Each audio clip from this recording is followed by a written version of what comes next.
Your life today is essentially the sum of your habits. How unhappy or happy you are, how in shape or out of shape you are, how successful or unsuccessful you are, all comes down to your habits. When you can learn how to master your habits, you can learn how to be the master of your life. Welcome to the Fire Inside podcast. There is a fire in your heart and there is ambition in your soul. You know what you want to do and you know you need to make changes to get there, but how can you do it with more ease? That is what we tackle on this podcast. All things personal development, time management, all things leveling up so you can become your best self. This podcast is your weekly reminder to stop playing small and start living fully. Whether it's in your career, your wellness, your relationships, we cover the mindset shifts and the strategies you need to make so you can succeed in all areas of your life. I'm your host, Sade Kelly, a New Yorker living in Atlanta, wife, mom, and founder and CEO of The Fire Inside. At The Fire Inside, I specifically help ambitious women manage their time so they can balance their work, their wellness, their relationships peacefully, and do it in a way that does not sacrifice their self-care. In today's episode, I'm going to cover one of the most life-changing topics, habits. Now, if you're anything like me, you've probably watched hundreds, maybe even thousands of podcasts, YouTube videos, and content around habits because habits are so important. 40% of our behavior is unconscious habits that we do every single day. Pretty much a habit is just an acquired pattern that you follow over and over again because it's just what you're used to doing. So many of us are not always conscious of the habits that we have, and that is hindering us so badly because everything that we accomplish or we don't accomplish really comes down to what are we habitually doing? What habits do we need to break and what habits do we need to build? And it's really that simple in concept, but in action, it can be the hardest thing. So in this episode, I want to give you some tips on how to essentially build better habits and how to just make it easier for you to see change based on the habits that you're going to change in order to actually start living that life that you want to live. Now, most people who struggle with habits believe they just need more motivation or they need more willpower. Now, that sounds good, but it's not true, right? Willpower is essentially a muscle. When it comes down to willpower, if you are not flexing willpower, you tend to lose it over time. And the same goes with motivation. Motivation ebbs and flows. Sometimes you're going to feel more motivated. And for a lot of my clients, I always say, if you feel motivated, go after things. Like go with the motivation, take advantage of it. But do not rely on motivation to get you where you want to be because it's just not going to happen if you rely on motivation. There are going to be more days where you probably don't feel motivated than the times that you do. And when you rely on motivation, you tend to not get things done consistently. And a lot of people would tend to rely on motivation. You have to create your own motivation in life by being more disciplined, by showing up and being consistent with your habits. That is how you'll eventually see change over time. The majority of the challenges that people have, such as wanting to be more productive, wanting to be more fit and have better wellness, or wanting to have better relationships, or to not procrastinate, or to just live a better life comes down to the actions that they're taking day to day, right? If we don't change our habits, we really won't see any change in our life. And there's some habits that I really recommend in order to be successful, and I'll share that in this episode. But I really want to drill down into how long it actually takes to achieve habits and my habit loop that I recommend everyone do so that you can start breaking bad habits and start building better new habits. So people often think that habits take 21 days to build. Now that is the minimum amount of time that it takes. So that's why you see that all over the internet. But for a lot of people, it takes 90 days to create a lifestyle change and up to 254 days to actually implement new habits. So I always joke with my clients that the same amount of time it takes to grow a baby is how long it takes to build good, better, new habits, right? So when you think about building habits, give yourself about 8 or 9 months to do so. Give yourself a year, maybe a couple years to make it second nature, because we all have habits, right? There's things that we do every single day without even thinking about it. We need to just figure out how to take the things we want to build and the changes we want to make and make it as involuntary as the habits that we're already doing. And I have just the thing that's going to help you get it. I have broken it down. I know you've watched so many videos on habits. You've probably read Atomic Habits or read a bunch of books on different habits. For you, today I have summarized all the different findings and made it really streamlined and simple for you to implement this one thing in order to have better habits.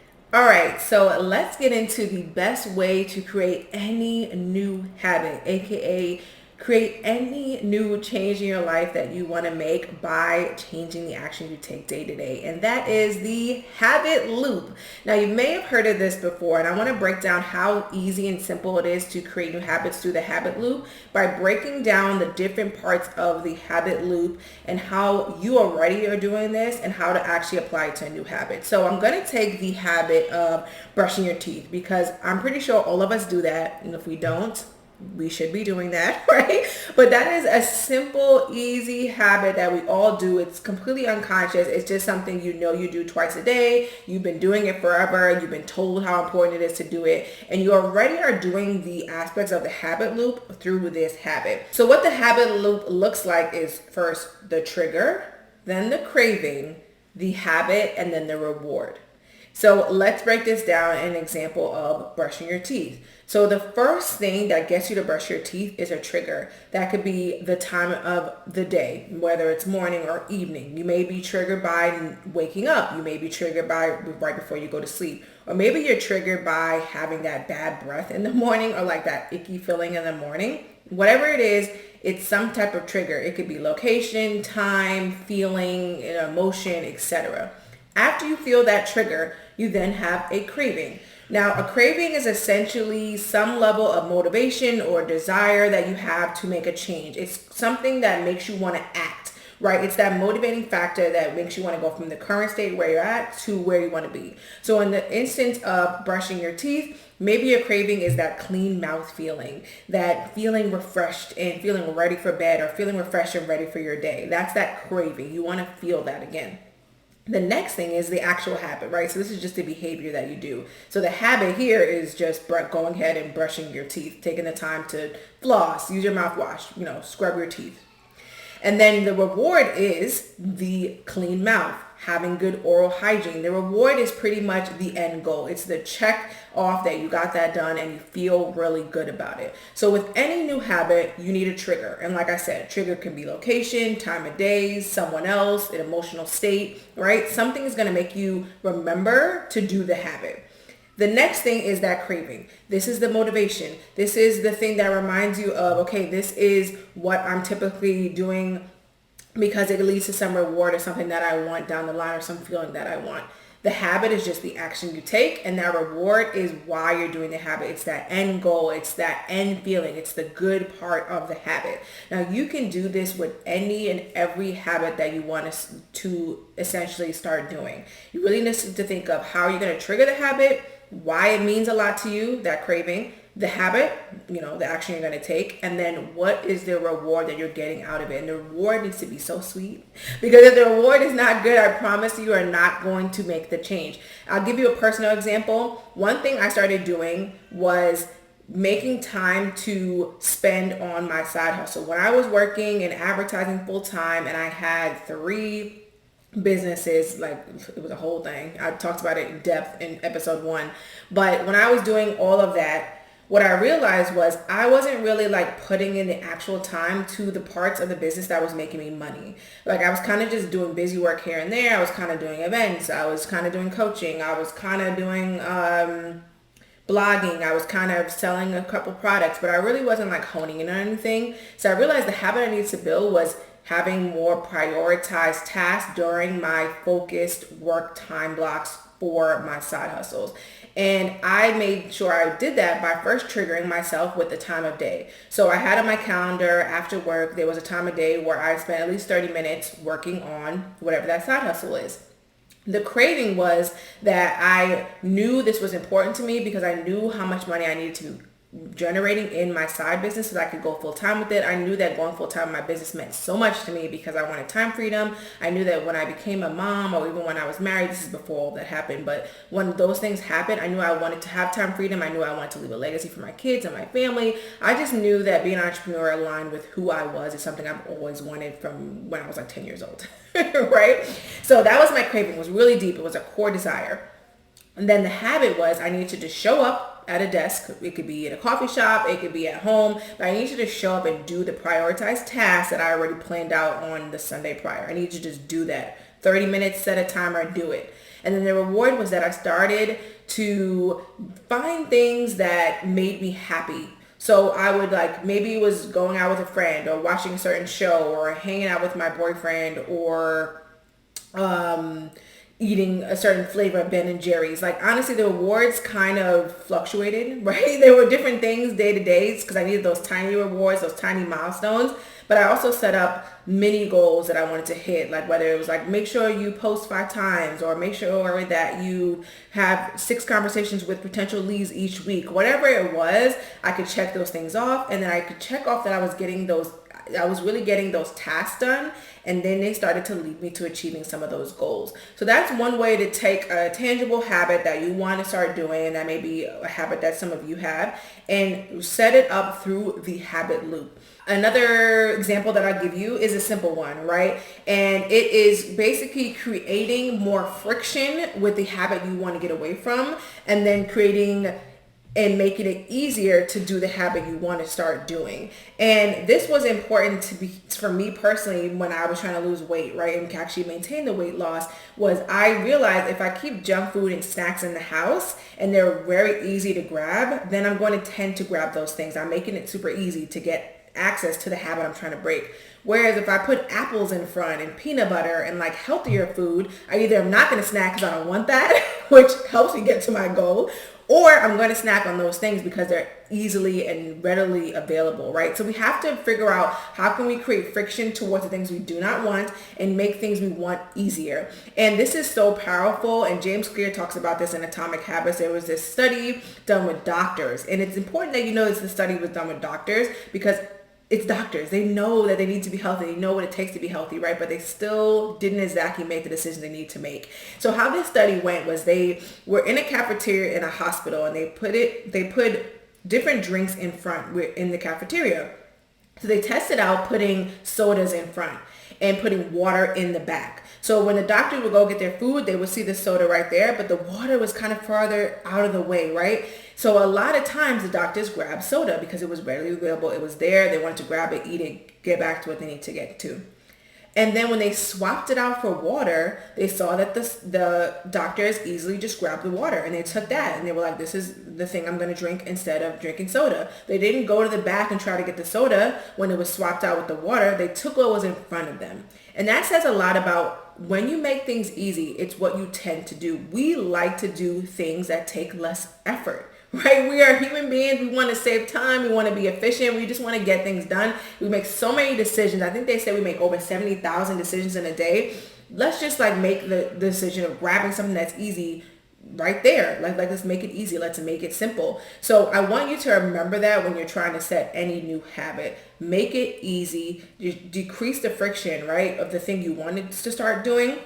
And then increase the friction of anything you want to stop doing in order to remind you that you don't want to be doing that. It's almost like why blocking social media apps on your phone really works. When you have that app limit and it comes up and it reminds you, hey, you've spent the 3 hours you said you were going to spend on Instagram, then okay, let me actually remind myself to get off of it because I already set the limit. Let me not go and ignore it for another day or ignore it for another 3 hours or whatever. Let me actually remind myself that, okay, this is why I set this goal. I don't want to spend my time on social media, whatever it is. That's you creating more friction towards the thing you no longer want to be doing and making it easy to do the thing you want to be doing. So now you know how to set better habits. You know how to implement the habit loop so you can start implementing any new habit that you want to be doing this year. But I did want to also talk about like my top 5 habits for success personally, because I like watching these videos about habits. I watch like all different millionaires and billionaires and just successful people talk about their habits. And when I say success, I don't necessarily mean like monetary success, because I actually watched a really good interview with Big Sean and Jay Shetty, where Big Sean was explaining like money doesn't necessarily mean you're successful, right? There are people who are billionaires, quadrillionaires, whatever, trillionaires, and they're depressed and they're not successful and they're not happy, right? It doesn't automatically equal that, but you have to define what success looks like for you, because success is essentially you achieving whatever your aim is for your life, feeling fulfilled, right? So when I say success, I mean you want to have idols and people that you look up to and admire. You want to learn about their processes and the things that make them successful and some of the habits that they implement. So I thought it'd be great to just share some things that I've learned from my idols and that I admire about myself that I've even been doing consistently. So my top 5 habits for success. My first one is starting your day with intention. I talk about morning routines all the time.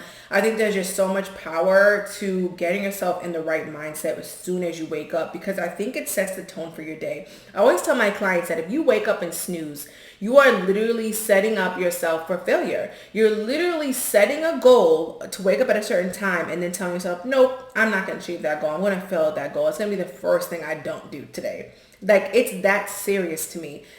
If you are snoozing, that you're literally telling yourself, I'm not hitting that goal. Like the first goal I set for today, I'm not going to hit. That is not how you want to start your day. You want to start your day with intention. You want to start your day hitting the goals that you set, whether that is getting up at the time you said, whether that is making up your bed so you feel accomplished, which there are a lot of studies that show that just that simple making up your bed makes you feel better in the morning. You want to have like your personal manifesto. And for me, that is reminding myself of my perfect day, what that would look like, where I want my mindset to be. It's me reminding myself of the 4 agreements, 13 things that make me mentally stronger. It's me reminding myself of calmness and mindfulness by doing my meditation, me reflecting by doing my journaling, me reading personal development books, me doing my daily devotional so I have my time with my faith, right? You want to figure out what is your way of setting intention in your life. What is your first thing you're going to do in the morning to really get your mindset where it needs to go? Because a lot of people think successful people wake up and they're like, yeah, I'm ready to go. It's a new day. Let's get it. No, many of us are not like that. I am certainly not like that. I know most people are not like that. We don't wake up rah, rah, rah, ready to go. I mean, my husband kind of does sometimes, but I feel like that's changed in parenthood, but we'll have a whole episode on that. Stay tuned. But what I mean is just having something that's going to get you excited in the morning. Like figure out what that's going to be, because mine is my manifesto and my whole morning routine that sets me up for the day. My second habit that I highly, highly recommend that I love doing is prioritizing my daily tasks, right? I need to know what I'm getting done for the day. I need it to be lined up. I need it to be specific. I need it to align with my goals. And when I have that, I perform better. Knowing what's important and what's urgent, what I need to get done, what I need to focus so that I can let go of all the different things that I don't need to be doing helps me to really get more done, especially with the limited time that I have being a new mom, right? For many people, they do not prioritize their day. They just have this long, crazy to-do list and they don't know what to do first, and they get easily distracted by other things that come up. And next thing you know, they get to the end of their day and they don't feel fulfilled. If that is you, you need to learn how to prioritize your time. And that is something I am an absolute expert at doing. And that's what I help women and men to do every single day, right? That's what I do as a time management coach. The third habit that I highly recommend having is learning how to take consistent action. And when I say consistent action, it doesn't mean 100%, doesn't mean perfect, but I need you to figure out what you're going to be doing consistently and what consistency looks like for you. Is it doing it 2 times a week, 4 times a week, 6 times a week, whatever it is? Define what consistency looks like. Define what you're going to become consistent at and take that consistent action. Let go of falling off the wagon. Let go of feeling like you have to be perfect to perform or to show up. Just start to show up every single day. Even if you only got 2% to give, show up. It's better for you to show up at 2% than to not show up at all. And it's better for you to show up the next day when you fall off rather than say it's the end all, I'm done, I can't get myself back to this, I don't think I'll ever be able to do it. Because at the end of the day, you only have this one life. So what are you going to do? Just believe and give into the self-doubt, or are you going to try and do it? And if you're watching this, I know you're highly ambitious and you don't actually think you're never going to get to your goals. The reason you even have these goals, you have these dreams, is because you believe you're actually going to get there. So get up and show yourself that you're actually going to get there. Like, what's the alternative? Like, let's be so for real. What's the actual alternative? Do I just not do anything, or do I keep trying? Keep trying can be really hard. It can be challenging. Sometimes you need to take a break and take a beat and then come back to it. But like, why would you actually give up? Because what are you then living for? We all want to live to achieve things. We want to live to impact others and inspire others and to live a good life. So why would you not just keep going, right? When it comes to consistent action, I think it's just one of the most silliest concepts when people just believe that they can't be consistent, that they'll never get to where they want to be. Because in my head, like I genuinely mean this. Like I don't know if I've done so much personal development work that I just like can't relate to that anymore. But I understand it because I have felt it before. But then I realized that if you just commit and you just keep showing up and you truly believe that like this is your one life and you want to be 95 and look back and be happy you did a lot of the things you said you were going to do, you just got to keep going. Like you just need to make the choice. Like you just need to decide, you need to become that person, and you just keep going, right? And it's that simple. Just keep going. Just take consistent action. The fourth habit is you got to reflect often. Now, something that my friends often compliment me on is how introspective I can be. And it's because I know that if I don't know the data, I can't make changes. Everything is based off data. If you want to see any changes in your life, you got to know where you're at. It's so funny to me how people will ask me, well, I need a better schedule. How can I get a better schedule? How can I be more productive? How can I be more efficient? And then I ask them to audit their time and they don't want to do it. Now, how can I help you if we don't know where you're at? A lot of times you think you know where you're at, but you don't actually know until you've audited your life. You've audited different aspects of your life. I love to go through the wheel of life exercise, and maybe I could do a whole episode on that. But I like to think through the different aspects of my life: finances, social, career, relationships, wellness, whatever the different 7 parts of the wheel of life are. I don't remember off the top of my head, but you really want to think about all the different aspects of your life that you care about and rate yourself. Where are you? How are you progressing towards your goals? Where are you at currently? Where do you need to shift or make changes that you can get there? If you're not reflecting often, you're going to first feel like you're always failing because you don't even know what you're doing. You're not even aware of the good things that are happening because your mind tends to harp on the negative. And also you may not even be aware of the changes you need to make, how close or how far you are from where you need to go. So take the time to reflect often. You're going to be so happy you did that. And then the last habit I have is resting. Resting is so important. You cannot speed up without slowing down, right? You need to rest. And rest doesn't mean you need to be sleeping. It could be that you need to be stretching, or you need to spend more time doing something creative, or you need to spend more time with your family or your friends or yourself. Like, figure out what your aspects of rest are going to be. For me, especially when I became an entrepreneur, I had to really plan in time to stop working. I needed to plan in time to do mindless things. I couldn't just make my hobbies the same as the things I did in my business. Even though I love what I do, I needed to have more fun. I needed to actually actively rest, because you'll realize the reason you get those creative ideas is it comes from resting and slowing down. I remember one time I had this crisis going on, right? And it was something around like accounting or taxes.